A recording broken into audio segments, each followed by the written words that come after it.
The envelope lay shredded on the kitchen table, its contents a cruel confetti of my dreams. I stood frozen, my heart pounding as if it might break through my ribs, staring at the torn remnants of my college acceptance letter from Stanford. My sister, Emily, leaned against the counter, her smirk a blade twisting in my gut. I'd spent years clawing my way toward that letter. Late nights hunched over textbooks, sacrificing weekends for extra credit projects, all while working 2 jobs to help keep our family afloat.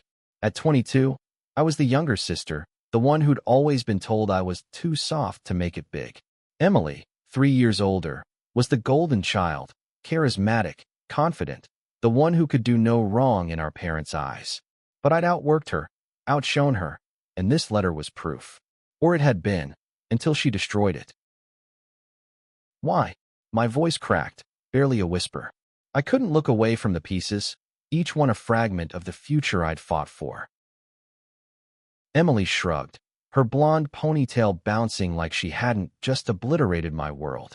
You didn't deserve it, she said, her tone dripping with venom. You think you're better than me? You're nothing. Her words hit like a slap, but the truth was worse. I'd been accepted to Stanford on a full scholarship, a feat I'd kept secret to avoid her jealousy. I'd planned to surprise our parents tonight, to see their faces light up with pride for once. Instead, Emily had found the letter first, and now it was gone, along with my chance, or so I thought. I didn't know then that this was only the beginning, that her betrayal ran deeper than a torn letter, that for years, I'd been quietly paying for her college tuition, scraping together every penny from my part-time jobs, believing I was helping her chase her dreams. She didn't know, and I'd never told her. I wanted her to succeed. I loved her. But love, I was about to learn, could be a dangerous thing. The house was suffocatingly quiet that evening, the kind of silence that follows a scream. Our parents, Mom and Dad, sat at the dining table, their faces pale as I recounted what Emily had done. Mom's hands trembled as she clutched her coffee mug, and Dad's jaw tightened, his eyes darting between me and the doorway where Emily had stormed off. Lila, are you sure? Mom asked, her voice fragile. Maybe it was an accident. An accident? I laughed bitterly, gesturing to the scattered pieces of the letter I'd painstakingly taped back together. She tore it up in front of me, Mom. She said I didn't deserve it. Dad rubbed his temples, his graying hair catching the dim light. Emily's been under a lot of stress. Her finals, her loans. Loans. I cut in, my voice rising. What loans? The room stilled. Mom's eyes widened, and Dad froze, realizing he'd said too much. My stomach churned. I'd been sending money to Emily's college account for 3 years, ever since she started at UCLA. I'd told her it was from a scholarship fund I'd found for her, not wanting her to feel indebted to me. I'd worked double shifts at the diner, tutored kids on weekends, all to cover her tuition. And now, Dad's words hung in the air like a confession. There are no loans, are there? I whispered, my throat tightening. She's been lying to you. To all of us. Mom's mug slipped from her hands, shattering on the floor. The sound was a gunshot in the silence. Lila, she said, her voice breaking, what are you talking about? I told them everything. How I'd saved her from dropping out. How I'd lied about the source of the money to protect her pride. How I'd believed in her, even when she belittled me. As I spoke, Dad's face crumpled, and Mom started to cry. They hadn't known. Neither had Emily. We need to talk to her, Dad said finally, his voice heavy with resolve. This ends tonight. Emily's room was a fortress of defiance when we confronted her. She sat cross-legged on her bed, scrolling through her phone like we were interrupting her evening plans. The air was thick with tension, and I could feel my pulse in my fingertips. Emily, Dad began, his voice low but firm. Did you destroy Lila's acceptance letter? She didn't look up. Yeah. So what? Mom gasped, clutching Dad's arm. Why would you do that? She's your sister. Emily's eyes flicked up, cold and unyielding. She's not my sister. She's a thief, stealing my spotlight, my future. You all fawn over her like she's some saint, while I'm drowning in debt and stress. Debt? I snapped, unable to hold back. What debt, Emily? I've been paying your tuition for 3 years. Every cent of it. Her phone slipped from her hands, landing with a soft thud on the bed. For the first time, Her composure cracked. "What? You heard me," I said, my voice shaking with rage and hurt. "I worked myself to the bone so you could stay in school. I lied, said it was a scholarship, because I didn't want you to feel like you owed me. And this is how you repay me." Her face paled, but she didn't speak. The silence was deafening, her guilt a tangible weight in the room. Mom stepped forward, tears streaming down her face. "Emily, is this true? Did you know?" "I didn't know," Emily whispered, her voice barely audible. But her eyes told a different story. Guilt, yes, but also a flicker of resentment that chilled me to the core. That night, I lay awake, staring at the ceiling of my childhood bedroom. The weight of Emily's betrayal pressed against my chest, making it hard to breathe. I'd always looked up to her, even when she pushed me away. She was the one who taught me how to ride a bike, who snuck me cookies when Mom wasn't looking. But somewhere along the way, her love had turned to poison, and I didn't know why. I thought about the torn letter, the dream I'd fought so hard for. Stanford wasn't gone, not yet. I could contact the admissions office, explain the situation, beg for a replacement. But the real damage wasn't the letter. It was the fracture in our family, the realization that my sister hated me enough to destroy my future. As dawn broke, I made a decision. I wouldn't let her win. Not by giving up, and not by hating her back. I'd fight for my dream, and I'd make her face the truth, not just about what she'd done, but about who we both were. Because if I didn't, we'd both be lost forever. The next morning, the house felt like a battlefield after a truce, tense, fragile, and littered with unspoken wounds. I sat at my desk, drafting an email to Stanford's admissions office, my fingers trembling over the keyboard. Every word felt like a plea for my life, a desperate attempt to salvage what Emily had tried to destroy. "Dear Admissions Committee, I am writing to report an urgent issue regarding my acceptance letter." I explained the situation as calmly as I could, attaching a photo of the taped-together letter as proof. My heart raced as I hit send, unsure if they'd believe me or dismiss me as a fraud. But I couldn't dwell on it. I had to face Emily again, and that was a fight I wasn't sure I could win. Downstairs, Mom was cleaning the kitchen with a fervor that bordered on manic, scrubbing counters that already gleamed. Dad sat at the table, staring into his coffee like it held answers. Emily was nowhere in sight, but her absence was louder than her presence had ever been. "Lila," Mom said, her voice soft but strained, "we need to figure out how to move forward. As a family." "Move forward," I echoed, my voice sharper than I intended. "She tried to ruin my life, Mom. How do we move forward from that?" Dad looked up, his eyes tired but resolute. "We talk to her. We make her understand what she's done. And we figure out why." I wanted to scream that I didn't care why. That her jealousy, her cruelty, didn't deserve an explanation. But deep down, I knew Dad was right. Emily wasn't a monster. She was my sister. Something had broken between us, and if we didn't confront it, it would destroy us all. Emily didn't come home until late that afternoon. I heard the front door creak open, followed by the soft thud of her sneakers on the hardwood floor. I was in the living room, pretending to read, when she walked in, her eyes avoiding mine. She looked smaller somehow, her usual confidence replaced by something brittle. "We need to talk," I said, setting my book down. My voice was steady, but my hands shook in my lap. She crossed her arms, leaning against the wall. "What's there to say? You made your point last night. I'm the bad guy." "You're not the bad guy," I said, though the words felt heavy. "But what you did was wrong, and I need to know why." Her lips pressed into a thin line, and for a moment, I thought she'd walk away.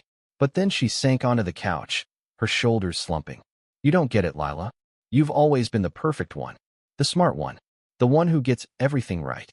I stared at her, stunned. "Perfect? Emily, I've been killing myself to keep up with you. You're the one everyone loves, the one who lights up a room. I've spent my whole life trying to be half as good as you." Her eyes widened, and for the first time, I saw a flicker of doubt in them. "That's not true," she said, but her voice lacked conviction. "It is," I pressed, "and I never wanted to take anything from you. I paid for your tuition because I believed in you, because I thought we were in this together." She flinched, her hands twisting in her lap. "I didn't know," she whispered. I thought it was just another way you were better than me. Getting some scholarship I couldn't. That's not how it works, I said, my voice breaking. I worked myself to death for you. And you tore up my future because you were jealous. Tears welled in her eyes, but she didn't let them fall. I didn't just tear it up, she said, her voice barely audible. I called Stanford. I told them you cheated on your application. The room spun. My breath caught in my throat, and for a moment, I thought I might be sick. You what? I was angry, she said, her voice rising. I saw the letter, and it was like you were leaving me behind. I couldn't stand it. I stood, my chair scraping against the floor. Do you have any idea what you've done? They could revoke my acceptance, Emily. My entire future. I know, she shouted, standing too. I know, okay? I messed up. But you don't know what it's like, Lila. To always feel like you're failing, while your little sister gets everything. Her words stung, but they also cracked something open inside me. For the first time, I saw her not as the golden child, but as someone drowning in her own insecurities. Someone who'd lashed out because she was scared. That night, I couldn't sleep. Emily's confession played on a loop in my mind. She hadn't just torn up the letter. She'd tried to erase me from Stanford entirely. I checked my email obsessively, waiting for a response from the admissions office. Nothing. The uncertainty was a weight on my chest, crushing me with every breath. But worse than the fear was the hurt. I'd spent years sacrificing for Emily, believing it was what sisters did. I'd thought our bond was unbreakable, even through her barbs and my quiet resentment. Now, I wasn't sure what we had left.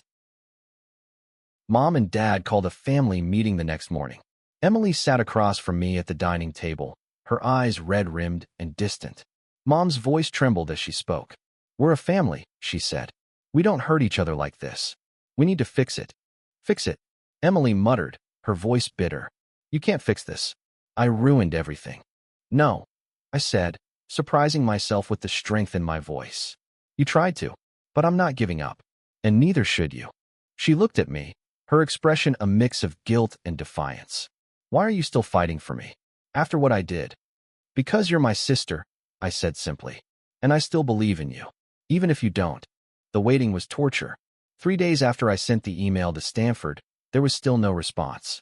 Every notification on my phone sent my heart racing, only to crash when it was just a spam email or a text from a friend. I tried to focus on work, on the diner's greasy plates and the kids I tutored, but my mind was a storm of what-ifs. What if they believed Emily's lie? What if my scholarship was gone? At home, the air was thick with unspoken words. Emily avoided me, slipping out early and coming home late. Mom and Dad tried to keep the peace, but their forced smiles couldn't hide the cracks in our family. I wanted to confront Emily again, to demand she fix what she'd broken, but every time I saw her, the words died in my throat. She looked haunted, her usual spark dimmed by guilt. On the 4th day, I couldn't take it anymore. I found her in the backyard, sitting on the old swing set we used to fight over as kids. The late afternoon sun cast long shadows, and her face was half hidden in the golden light. We need to talk, I said, sitting on the swing next to her. The chains creaked under my weight, a sound that brought back memories of simpler times. I have nothing to say, she muttered, kicking at the dirt. Then listen, I said, my voice firm. You called Stanford. You told them I cheated. You need to fix it. Her head snapped up, her eyes flashing. Fix it? How, Lila? They're not going to believe me now. I already lied to them. Then tell the truth, I said, gripping the swing's chains. Call them. Tell them you were jealous, that you made it up. Do something, Emily. She laughed, a bitter sound that cut through the air. You think it's that easy? You think I can just undo it? I'm not you, Lila. I don't have your perfect little life. Perfect. I stood, my voice rising. I've been working 2 jobs since I was 16 to keep this family together. I paid for your college, Emily. I gave up my own dreams so you could have yours. And you call that perfect? She flinched, her hands tightening around the swing's ropes. I didn't ask you to do that, she said, her voice small. I didn't ask you to play martyr. I didn't do it for thanks, I said, my throat tight. I did it because I love you. But I'm done letting you hurt me. For a moment, she said nothing. Then, slowly, she nodded. I'll call them, she said. I'll try. The next morning, Emily and I sat in the living room. the phone on speaker between us. My hands were clammy, my heart pounding as we waited for Stanford's admissions office to pick up. When a woman's voice came through, calm and professional, I felt like I might pass out. "This is Emily Harper," my sister said, her voice unsteady. "I need to talk about my sister, Lila Harper. I called a few days ago and said she cheated on her application. That wasn't true." The woman on the other end paused, and I held my breath. "Can you explain?" she asked, her tone neutral. Emily's eyes met mine, and for the first time, I saw something like remorse in them. "I was jealous," she said. "Lila got accepted to Stanford, and I couldn't handle it. She didn't cheat. She's the hardest working person I know. I made it up to hurt her." The silence that followed was agonizing. I stared at the phone, willing the woman to believe her. Finally, she spoke. "Thank you for your honesty, Miss Harper. We'll need to verify this with Lila and review her file. We'll be in touch." When the call ended, I let out a breath I hadn't realized I'd been holding. Emily stared at the floor, her shoulders slumped. "I'm sorry," she whispered. "I don't know if it'll fix anything, but I'm sorry." I wanted to believe her. I wanted to hug her, to tell her it was okay. But the hurt was still too raw, the fear too real. "Thank you," I said instead, my voice barely above a whisper. "I hope it's enough." That night, Mom cooked dinner for the first time in days, a tentative attempt at normalcy. We sat around the table, picking at our food in silence. Dad finally broke it, his voice gentle but firm. "We need to rebuild trust," he said. "All of us. This can't happen again." Emily nodded, her eyes fixed on her plate. "I know," she said. "I'll do better." I wanted to believe her, but doubt gnawed at me. Could we really come back from this? Could I ever trust her again? As I looked at her, I saw not just the sister who'd betrayed me, but the one who'd once braided my hair and shared her secrets with me. Maybe, just maybe, we could find our way back. But first, I needed to know if Stanford would give me a second chance. And that uncertainty was a shadow that followed me, even as we cleared the dishes and pretended everything was fine. The email from Stanford came a week later, a single notification that stopped my heart. I was alone in my room, my laptop balanced on my knees, when I saw it in my inbox. "Update on your application status." My fingers hovered over the mouse, afraid to click, afraid to hope. When I finally opened it, the words blurred through my tears. "After reviewing your case and the additional information provided, we are pleased to confirm that your admission to Stanford University remains intact." My scholarship was safe. My future was safe. I sat there, sobbing, relief and exhaustion crashing over me like a wave. But the victory felt hollow. Emily's betrayal still lingered, a bruise that hadn't faded. She'd called Stanford, told the truth, and saved my dream, but it didn't erase what she'd done. I wanted to forgive her, to move on, but every time I saw her, I saw the torn letter, the smirk on her face. I found her in the kitchen that evening, making coffee. She froze when she saw me, her hands tightening around the mug. "Did you hear back?" she asked, her voice cautious. I nodded, setting my laptop on the counter. "They're letting me keep my admission. And the scholarship." Her shoulders sagged with relief, but her eyes were guarded. That's great, Lila. I'm glad." "Are you?" I asked, unable to keep the edge from my voice. "Because you almost took it all away." She flinched, setting the mug down with a clink. "I know," she said. "I don't know how to make this right. I don't know if I can." "Then try," I said, my voice breaking. "You're my sister, Emily. I need you to be my sister again, not this." Her eyes filled with tears, and for a moment, I thought she'd walk away. But then she stepped forward, hesitant, and pulled me into a hug. It was awkward, stiff, but it was the first real contact we'd had in weeks. "I'll try," she whispered. "I promise." I hugged her back, my throat tight.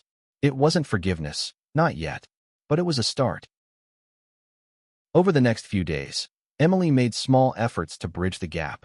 She helped with dishes, asked about my day, even offered to drive me to work.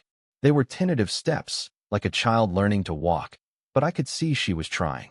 Mom and Dad noticed too, their relief palpable in the way they smiled at us, as if we were fragile glass they didn't want to break. But trust is a fragile thing, and ours was still in pieces. I caught myself watching Emily, waiting for the next betrayal, even as I hated myself for it. She wasn't the only one who needed to change. I had to learn to let go of the anger, to believe in her again. One evening, she knocked on my door, holding a small envelope. "This is for you," she said, her voice nervous. "It's not much, but open it." Inside was a handwritten letter, her neat cursive filling the page. "Lila, I don't know how to say I'm sorry enough. You've always been the better person, the one who gave everything for me. I was jealous, and I was wrong. I want to make this right, even if it takes forever. Love, Emily." I looked up at her, tears blurring my vision. "This means a lot," I said, my voice thick. "But it's going to take time." "I know," she said, her own eyes wet. "I'll wait."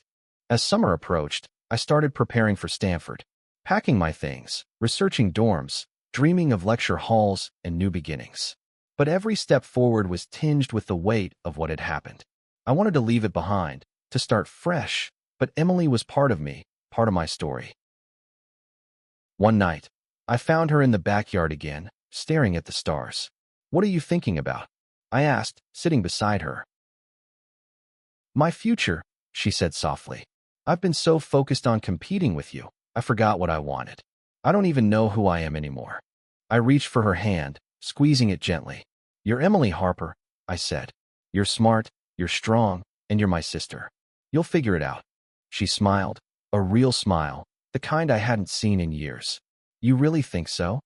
"I know so," I said, and for the first time, I believed it. Summer burned bright, and with it came a fragile hope. Emily and I were tiptoeing around each other, rebuilding something we couldn't quite name. I spent my days working, saving every penny for Stanford, while she threw herself into her studies, determined to finish her degree without my help. It was her way of proving she could stand on her own, and I respected it, even if it stung. One afternoon, I came home to find her at the kitchen table, surrounded by textbooks and a laptop. She looked up, her face lit with a nervous excitement I hadn't seen in months. "Lila, I got an internship," she said, "at a marketing firm downtown. It's paid." "That's amazing," I said, and I meant it. For the first time, I saw a spark of the old Emily, the one who dreamed big, who wasn't afraid to take on the world. "Thanks," she said, her smile hesitant. "I want to pay you back for everything you did. I know it'll take time, but I'm going to." I shook my head. "You don't owe me, Emily. I did it because I wanted to. Just keep going. That's enough." She nodded, her eyes shining. "I will." As August loomed, the reality of leaving home hit me. Stanford was a world away, across the country, a place where no one knew my story, my family, my pain. I was excited, but terrified too. What if I wasn't enough? What if Emily's words, her doubt, had burrowed deeper than I realized? One night, Mom sat me down in the living room, her hands warm around mine. "You're going to do great things, Lila," she said. "But I need you to promise me something." "What?" I asked, my voice small. "Don't let this define you," she said. "What Emily did, what happened, it's part of your story, but it's not the whole thing. You're stronger than that." I nodded, tears stinging my eyes. "I'm trying, Mom. It's just hard." "I know," she said, pulling me into a hug. "But you've got a heart bigger than your hurt. And so does Emily. Give her time." The day before I left for Stanford, Emily asked me to go for a walk. We ended up at the park where we used to play as kids, the swings creaking in the late summer breeze. She was quiet for a long time, her hands stuffed in her pockets. "I was scared," she said finally. "When I saw that letter, I thought you were going to leave me behind, that you'd be this big success, and I'd be nothing." "You're not nothing," I said, stopping to face her. "You're my sister, and you're going to be amazing." She smiled, a real smile, and for a moment, we were just two sisters, not enemies. "I'm proud of you, Lila," she said. "I don't think I've ever said that before." I hugged her, tears spilling over. "I'm proud of you too." As we walked home, I felt something shift. The weight of her betrayal was still there, but it was lighter now, softened by time and effort. We weren't fixed, not completely, but we were healing. And that was enough for now. Stanford was everything I dreamed of and more.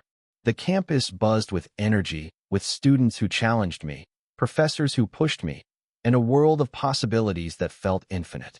But even as I threw myself into classes, joined study groups, and explored Palo Alto. A piece of me stayed tethered to home. I called Mom and Dad every week, their voices a lifeline across the miles. Emily and I texted sporadically, her messages short but earnest. Got an A on my marketing project. Miss you. I replied with encouragement, but I was cautious, still guarding my heart. One evening, as I studied in my dorm, my phone buzzed with a call from her. "Lila," she said, her voice trembling. "I need to tell you something." My stomach dropped. "What's wrong?" "I found a letter," she said, "from when we were kids. You wrote it to me, promising we'd always be best friends." I broke that promise. I closed my eyes, the memory of that letter flooding back. I'd been 10, she 13, and we'd sworn to always have each other's backs. "You didn't break it," I said softly. "You bent it. But we're still here." She let out a shaky laugh. "I don't deserve you." "You do," I said. "We're family." Over the next few months, Emily's efforts grew steadier. She sent me care packages, snacks, a Stanford hoodie, a photo of us as kids. Each one was a small apology, a brick in the bridge she was trying to rebuild. I sent her things too, a book on marketing, a postcard from campus, small gestures to show I was trying too. One weekend, she called to tell me she'd been promoted at her internship. "They want me to stay on after graduation," she said, her voice bright with pride. "I'm going to do it, Lila. I'm going to make something of myself." "I never doubted you," I said, and I meant it. For the first time, I saw her not as the sister who'd hurt me, but as someone finding her own path. Christmas break brought me home, and the house felt different, warmer, lighter. Emily greeted me at the door with a hug, her smile genuine. We spent the holiday baking cookies, watching old movies, laughing like we used to. It wasn't perfect, but it was ours. One night, as we sat by the fire, she handed me a small box. Inside was a necklace with a tiny star pendant. "For your dreams," she said. "I'm sorry I tried to take them away." I put it on, my fingers tracing the star. "Thank you," I said, "for this, and for trying." She nodded, her eyes wet. "I love you, Lila." "I love you too," I said, and for the first time in months, I felt it fully, without reservation. Back at Stanford, I wore the star necklace every day, a reminder of how far we'd come. Emily and I weren't perfect, but we were sisters again, bound by love and forgiveness, not resentment. She was thriving at her job, her confidence growing with every success. I was proud of her, and I knew she was proud of me. One spring afternoon, I got a package from home. Inside was a scrapbook, filled with photos and mementos from our childhood. Us on the swings, at the beach, laughing together. At the end was a new photo, taken over Christmas, both of us smiling by the tree. Emily had written a note, "To my best friend. We made it through." I called her that night, my voice thick with emotion. "The scrapbook," I said. "It's perfect. I wanted you to remember us," she said. "The good parts. And the bad ones too, because they made us stronger." "They did," I agreed. "We're stronger." As my first year at Stanford ended, I looked back on the journey with a strange gratitude. Emily's betrayal had nearly broken me, but it had also shown me my own strength. It had forced us to confront our flaws, our fears, and to choose love over hate. Our family wasn't perfect, but it was ours, and we'd fought for it. I visited home that summer, and Emily and I spent a day at the park, swinging like we did as kids. "I'm going to keep making you proud," she said, her eyes bright. "You already do," I said, and we laughed, the sound carrying into the warm air. We weren't just sisters anymore. We were survivors, builders of something new. And as I looked at her, I knew we'd never let each other fall again.